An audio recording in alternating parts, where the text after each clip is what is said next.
Hello दोस्तों, इस video में हम बात करेंगे तीन चीज़ों के बारे में। सबसे पहले जानेंगे बैंक्स एक्चुअल में वर्क कैसे करते हैं। फिर हम देखेंगे कि बैंक का जो बैलेंस शीट होता है, जो उसके फाइनेंशियल रिजल्ट्स होते हैं, वो रीड कैसे कर सकते हैं। आप खुद ये चीज़ कर सकते हो।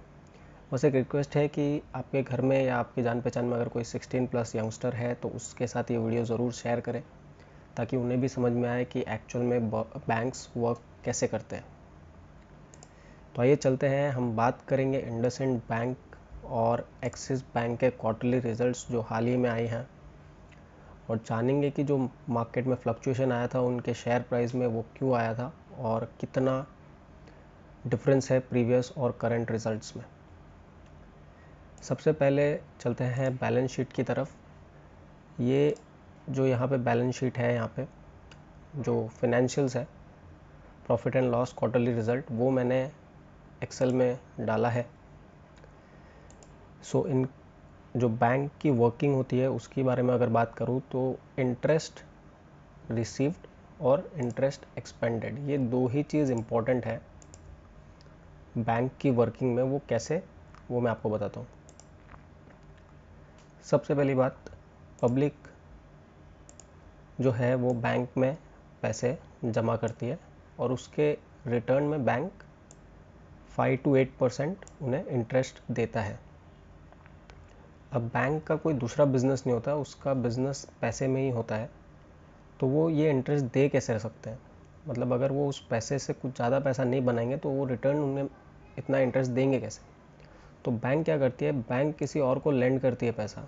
अब वो कंपनीज हो सकती है, इंडिविजुअल्स हो सकते हैं, या हो सकता है वो कहीं पे इन्वेस्ट करें। अब जहाँ इन्वेस्टमेंट की बात है, अगर आप रिजल्ट्स में देखें तो इनकम ऑन इन्वेस्टमेंट यहाँ पे आपको दिखेगा। तो जो इन्वेस्टमेंट उन्होंने की है वो पब्लिक के पैसे से, उसमें जो इनकम आई है वो यहाँ पे आपको दिख रहा है।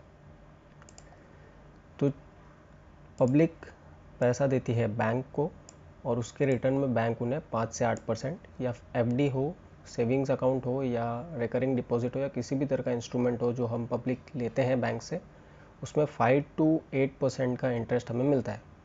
और उसी तरफ बैंक जो लेंड करती है उस पर उन्हें 9 to 15% तक का इंटरेस्ट मिलता है।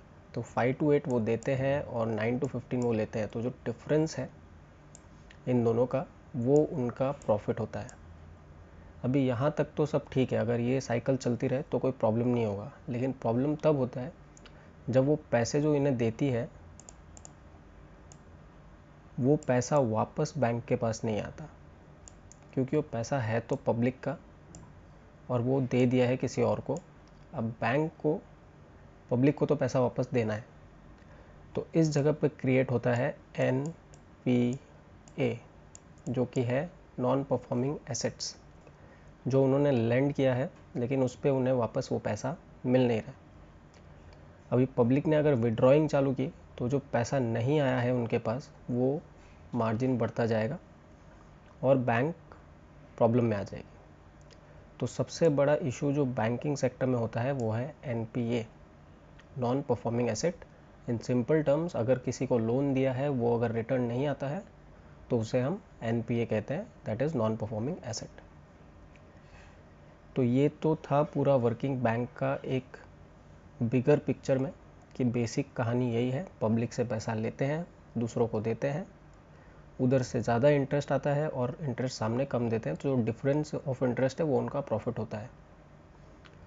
एग्जाम्पल के तौर में, अगर आप FD करते हैं तो 7 से 8% आपको मिलता है, वहीं अगर आप लोन लेने जाते हैं तो आपको पता है आपको कितना इंटरेस्ट पे करना होता है।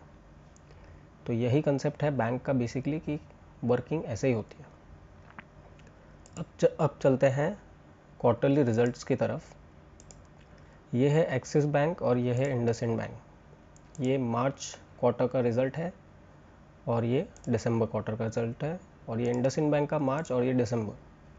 अब करना क्या है, एकदम सिंपल सा लॉजिक है। यहाँ पे मार्च क्वार्टर का रिज़ल्ट माइनस दिसंबर का रिज़ल्ट, सो 349 करोड़ बढ़ा है दिसंबर टू मार्च में।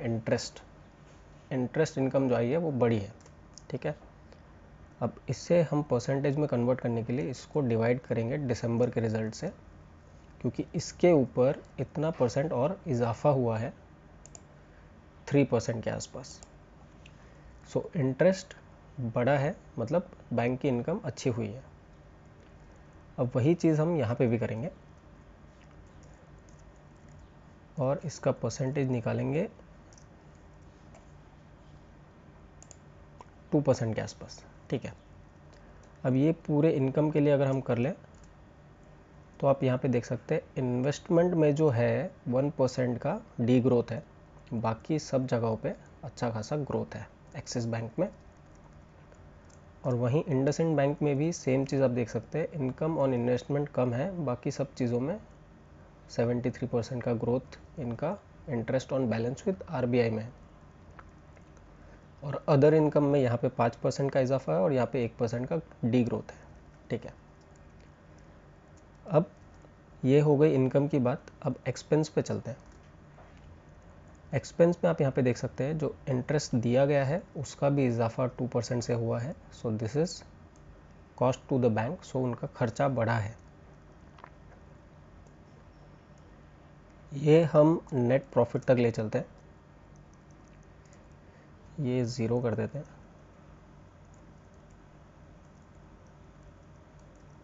ओके, सो इंटरेस्ट एक्सपेंडेड बढ़ गया है, अदर एक्सपेंसेस भी 14% से बढ़ा है। प्रोविज़न जो है ये प्रॉब्लम एरिया है, 123% बढ़ा है, यानी कि बैंक ने प्रोविजनिंग एंड कंटीजेंसी में बहुत सारे पैसे डाले हैं। अब ये होता क्या है, प्रोविजनिंग एंड कंटीजेंसी बेसिकली ये होता है कि वो एक पार्ट ऑफ द इनकम और प्रॉफिट साइड कर देते हैं ताकि फ्यूचर में होने वाली नुकसान की वो भरपाई कर सकते हैं। वो फ्यूचर में नुकसान हो भी सकता है, नहीं भी हो सकता, कोई बड़ी बात नहीं है, बट उसके लिए वो पैसा एक साइड कर देते हैं कि भाई ये तो प्रोविज़न में गया, अगर इस चीज़ से लॉस होता है तो हम यहाँ से पैसा निकाल के उन्हें दे देंगे। ये सिंपल सा कंसेप्ट है प्रोविजनिंग एंड कंटीजेंसी के बारे में। तो यहाँ पे वो बढ़ गया है और ये बढ़ने की वजह से जो प्रॉफिट एंड लॉस है वो आप देख सकते हैं 1878 का लॉस हुआ है यहाँ पे, that is -183% from previous quarter. यहाँ पे आपको रीज़न पता चल रहा होगा कि जो शेयर प्राइस में इतना फ्लक्चुएशन हुआ था वो क्यों हुआ है। यहाँ पे आप देख सकते हैं जो नेट प्रॉफिट है वो यहाँ पे लॉस दिख रहा है प्रोविजनिंग के कारण। सो प्रोविजनिंग बढ़ गई है और क्वार्टरली रिजल्ट लॉस में है। ये तो क्वार्टर की बात है, हम पूरे साल की भी बात करेंगे आगे। वही चीज़ हम इंडसइंड बैंक के लिए भी करेंगे। इसको 0 कर देते हैं। ओके, सो इंटरेस्ट एक्सपेंडेड कम, यानी कि बैंक ने इंटरेस्ट अर्न ज़्यादा किया है, यहाँ पे आप देख सकते हैं, और इंटरेस्ट एक्सपेंड कम किया है। ठीक है, अदर एक्सपेंसेस में 7% का इजाफा है। प्रोविजनिंग यहाँ पे भी 134% हुई है, यहाँ पे आप देख सकते हैं। लेकिन जो प्रॉफिट है, profit and loss before tax, यहाँ पे 1878 माइनस में था, यहाँ पे एटलीस्ट प्लस में है 395। भले ही पिछले क्वार्टर से कम है लेकिन प्रॉफिट में है, लॉस मेकिंग नहीं है। तो ये तो एक डिफरेंस आपको यहाँ पे मिल गया दोनों बैंक के रिजल्ट्स में। प्रोविजनिंग दोनों ने ही की है। अब आगे चलते हैं। अब एनपीए पे अगर आते हैं तो यहाँ पे आप देखिए ग्रॉस एनपीए 160 से बढ़ा है और नेट एनपीए घटा है। ये पॉजिटिव चीज़ है कंपनी के, बैंक के लिए, कि उनका जो एनपीए है वो घटा है, बढ़ा नहीं है। 23% माइनस हुआ है, पहले 12,000 के पास था, अभी 9,360 है। यहाँ पे अगर आप देखें तो परसेंटेज ऑफ नेट एनपीए 2.09 था, अभी 1.56 है, तो काफ़ी बढ़िया बात है बैंक के लिए। अब वही चलते हैं इंडसइंड बैंक की तरफ। उसमें भी सेम चीज़ आप देख सकते हैं, पहले जो नेट एनपीए था वो 2173 था और दिसंबर टू जैन का जो मार्च का जो क्वार्टर है उसमें 1886 है, तो यहाँ पे भी डिक्रीज़ हुआ है। नेट एनपीए का परसेंटेज काफ़ी स्ट्रॉन्ग, बिलो 1%, ये काफ़ी पॉजिटिव चीज़ है। तो इंडसइंड बैंक में अगर आप देखें तो प्रॉफिट दिखाया है, लॉस नहीं दिखाया। इंडसइंड बैंक में प्रॉफिट दिखाया है, लॉस नहीं दिखाया है क्वार्टरली बेसिस पे अगर आप देखें तो। अब चलते हैं ईयरली रिज़ल्ट की तरफ और जानेंगे उसमें क्या देखने को मिल रहा है। यहाँ पे भी सेम चीज़ मैंने अप्लाई की है। ये सारी चीज़ें तो आप देख सकते हैं, आप खुद भी ट्राई कर सकते हैं। 17%, interest expense rate 12%, IndusInd bank का काफ़ी अच्छा 25% और यहाँ पे 32%। प्रॉब्लम एरिया जो है वो यहाँ पे है, ये अगर आप देखें तो 65% का डी ग्रोथ एक्सिस बैंक के लिए ईयरली और 34% का ग्रोथ नेट प्रॉफिट में इंडसइंड बैंक के लिए। तो ये जो रीजंस है इसके वजह से आप देख सकते हैं जो स्टॉक प्राइस था इंडसइंड बैंक के रिज़ल्ट आने के बाद काफ़ी पॉजिटिव मूव दिखाया और एक्सिस बैंक का रिज़ल्ट आने के बाद काफ़ी नेगेटिव मूव दिखाया। तो एक सिंपल सी स्ट्रैटेजी है ये, जिसके यूज़ से आप पता कर सकते हैं कि एक्चुअल में रिज़ल्ट्स कैसे हैं, अच्छे हैं या बुरे हैं, क्या मूवमेंट हो सकता है मार्केट में। आप खुद भी ये चीज़ ट्राई कीजिए, काफ़ी सिंपल मेथड है।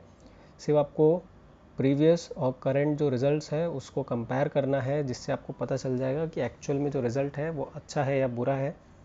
किसी एक चीज़ के ऊपर ये चीज़ डिपेंड नहीं करता है। Gross NPA, profit and loss और कंटिजेंसी, ये तीन चीज़ मेजर चीज़ें हैं जो इम्पैक्ट करती है किसी भी बैंक के फिनेंशियल्स को। तो ये चीज़ ध्यान में रखें और इस हिसाब से अपना ट्रेड प्लान करें। कोई भी रिज़ल्ट आता है तो आप ऐसा रिज़ल्ट्स को रीड कर सकते हैं।